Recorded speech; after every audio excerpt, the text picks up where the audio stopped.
घटना है, किसी को बख्शा नहीं जाएगा।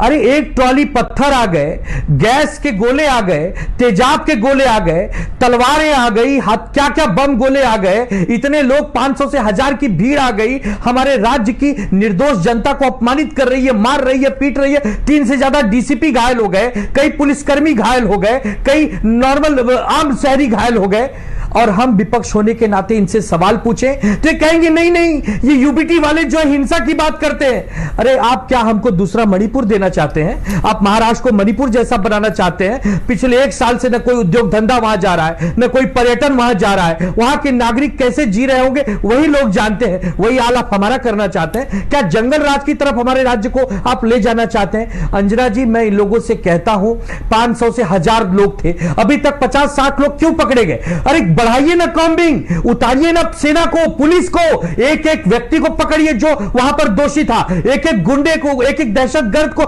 पकड़ के डालिए जेलों में, उस पर कड़ी से कड़ी कार्रवाई करिए ताकि एक संदेश जाए, एक उदाहरण बने कि ठीक है दंगा तो हुआ लेकिन दंगा के बाद दंगाइयों पर कड़ा अनुशासन हुआ। यह हमारा दायित्व है अंजना जी। हम विपक्ष में हम पूछेंगे, न तो हम मुख्यमंत्री हैं, न हम गृह मंत्री हैं, न हम सरकार में कोई मंत्री हैं, हमें जनता ने विपक्ष में रखा है तो हम तो आपकी आलोचना करेंगे।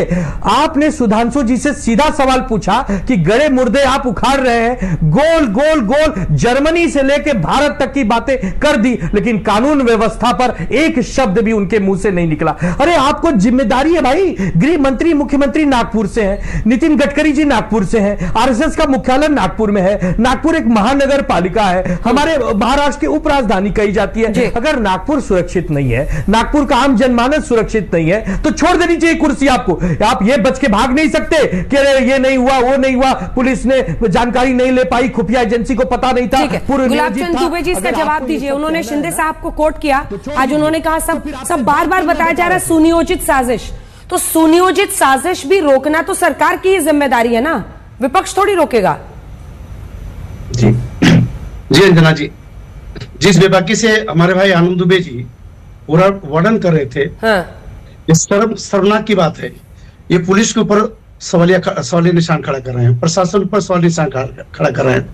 मैं कहता हूं सडन तो साजिश बिल्कुल था। ये सडन साजिश 16 तारीख को जंतर मंतर दिल्ली के उस क्षेत्र बनता है, वहां पे इमरान मसूद ये ललकार के कहता है वक्फ बोर्ड बिल को लेकर के आंदोलन करते हैं विशेष संप्रदाय के लोग। वहां सीधे सीधे स्पष्ट इमरान मसूद कहता है चीज के लिए कि खून की नदियां बहा देंगे, वहां पे हम लोगों को बलिदान करने की आवश्यकता पड़ेगी तो बलिदान दे देंगे। ये उसी का सडन साजिश के तहत नागपुर जो परिस्थितियां बदलती हैं, सुबह कुछ होता है, शाम तक 400-500 की संख्या में, किसी के हाथ में कुल्हाड़ी, किसी के हाथ में पेट्रोल पंप, किसी के हाथ में तलवारें, और गोल टोपी पहन करके एक सांप्रदायिकता की तरफ, एकजुटता की तरफ इशारा करते हुए, और गाड़ियों को चलाया जाता है। जिस गाड़ी में भगवान के फोटो रखे जाते, जो सनातन को मानने वाले हैं, और जिस घर में पत्थर चलाए जाते हैं, जिस घर को बर्बाद करने की सोची जाती है, वो कहीं न कहीं सनातनी होते हैं। इस सडन साजिश नहीं तो और क्या है? अभी कह रहे हैं कि पुलिस ने कुछ कार्रवाई नहीं किया, पुलिस को बस सवाल खड़ा करें। 4 हमारे डीसीपी बुरी तरह से वो घायल होते हैं, 29 हमारे अधिकारी बुरी तरह से घायल होते हैं, और ये कहते हैं कि शासन और प्रशासन ने कुछ काम ही नहीं किया। ठीक है, 49 को पकड़ा जाता है। ठीक है सुधांशु जी, अब मैं आपके पास आना चाहती हूँ। सरकार की मंशा क्या, इसके बाद आऊंगी वारिस जी, प्लीज होल्ड इट, और प्लीज आप अफवाह मत फैलाइएगा इस बार। सुधांशु जी, आपकी सरकार की सोच क्या है? क्योंकि न सिर्फ आनंद दुबे और शिवसेना की तरफ से, हमने उद्धव गुट की तरफ से सुना है कि मजार जो कब्र है वो हटनी चाहिए, कई जो हिंदू संगठन है वो भी कह रहे हैं। आपकी सरकार का स्टैंड क्या है? क्योंकि अगर एएसआई संरक्षक जगह है भी तो केंद्र सरकार इसको बदल सकती है, केंद्र सरकार या एएसआई इसे संरक्षित स्मारक को हटा सकती है उस दर्जे से, और उसके बाद से हटाने का प्रपोजल जो है राज्य सरकार को एएसआई या संस्कृति मंत्रालय की तरफ से भेजी जा सकती है। कई अब ऐसे एक्सपर्ट्स हैं जो आ रहे हैं इस मैदान में, वो ये पूछ रहे हैं कि फिर अगर हटाना है तो देरी क्यों कर रहे हैं? अगर हटाना है तो जल्दी हटाइए। सरकार की क्या सोच है इस पर? देखिए, दोनों बिल्कुल साफ स्पष्ट करता हूं। पहले तो मैं आनंद दुबे जी को दे दूं, आनंद भैया, हमने तो कोई गोल गोल नहीं घुमाया था, हम तो सीधे वो नाम गिनाए थे कि किस किस ने औरंगजेब के गड़े मुर्दे उखाड़े। गोल तो आपने घुमाया। अरे सरकार हमारी है, पुलिस प्रशासन क्या करेगा ये हम तय करेंगे। आप ये तो बोल पाते कि वो भीड़ किसकी है, वो भीड़ कौन है जो ये कर रही है? मुझे याद है बाला साहब ठाकरे जी का एक इंटरव्यू जिसमें उनसे पूछा गया था कि सुना है कि इन दंगों में आपका हाथ है, तो उन्होंने बोला हाथ नहीं पैर है, क्योंकि कुछ लोग पैर की भाषा समझते हैं। जो बाला साहब के पैर की धमक से हिल जाया करते थे आज उनके पैरों में गिर पड़े हैं, इसलिए ये नहीं बोल पाते कि क्या बोलना चाहिए। अब अंजना जी आपकी बात का जवाब देता हूं, जो एक टेक्निकल बात कही जा रही। पहली बात तो मैं कहता हूं कि किसी की कब्र क्यों उखाड़नी चाहिए उसका भी मैं आधार बताता हूं। मैं पूछना चाहता हूं अपने विरोधियों से, आजादी के बाद भारत के तमाम जगहों पे लगी हुई क्वीन विक्टोरिया और किंग जॉर्ज और तमाम बड़े बड़े वाइसरायों की मूर्तियां उखाड़ी गई थी कि नहीं? क्यों उखाड़ी गई थी? गुलामी का प्रतीक माना गया था। इंडिया गेट पे जॉर्ज V की मूर्ति भले ही 1968 में क्यों उखाड़ी गई? इसलिए उखाड़ी गई कि गुलामी का प्रतीक माना गया। तो पहली बात तो यह है कि जिन्होंने सहेज के रखा, चलो वहां तो औरंगजेब की कब्र औरंगजेब के जमाने में बनी थी मेरे भाई। एक सेकंड आपको टोक रही हूँ, एक सेकंड टोक रही हूँ सर। कब्र हटाने के दौरान चंद्रबाबू नायडू और नीतीश कुमार को बुलाए, ये उद्धव ठाकरे ने ललकारा है आपको सुधांशु जी। उद्धव ठाकरे का सरकार पर हमला, बीजेपी को हरे रंग से चिढ़ है तो झंडे से भी हटाएं, और अगर कब्र हटाना है तो फिर चंद्रबाबू नायडू और नीतीश कुमार को भी बुलाएं। सुनिए क्या कहा है उन्होंने, फिर अपना जवाब पूरा कीजिएगा।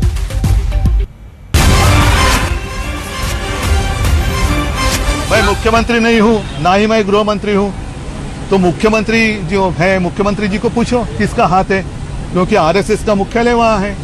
अब इनके कार्यकाल में वहां डबल इंजन सरकार है ना, महाराष्ट्र में और केंद्र में, तो डबल इंजन सरकार की असफलता है, और अगर ये सरकार असफल है तो इन्होंने इस्तीफा देना चाहिए।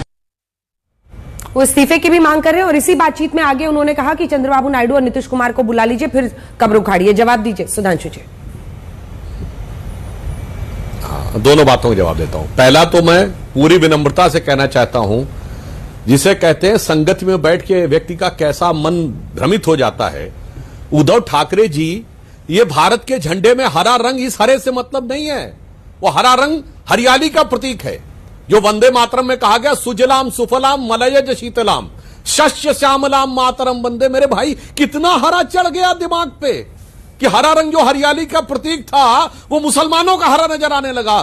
धन्य है भाई, ये तो भगवा रंग वाली पार्टी के ऊपर कैसा हरा रंग चढ़ा है, ये तो मेरे लिए समझ से परे है। अब मैं इसका टेक्निकल जवाब देता हूं, जो इन्होंने कहा उखाड़ देना चाहिए।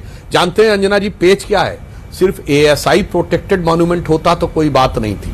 170 से अधिक प्रोटेक्टेड मॉन्यूमेंट आजादी के बाद प्रोटेक्शन से हटाए गए हैं, मगर 1973 में महाराष्ट्र वक्फ बोर्ड ने इस पे दावा कर रखा है, और महाराष्ट्र वक्फ बोर्ड का दावा तब तक खारिज नहीं हो सकता जब तक वक्फ बोर्ड की धारा 51 के अनुसार 2/3 वक्फ बोर्ड के सदस्य उस दावे को विड्रॉ न कर लें। फिर वक्फ बोर्ड के ट्रिब्यूनल में जाएगा, फिर वक्फ बोर्ड के ट्रिब्यूनल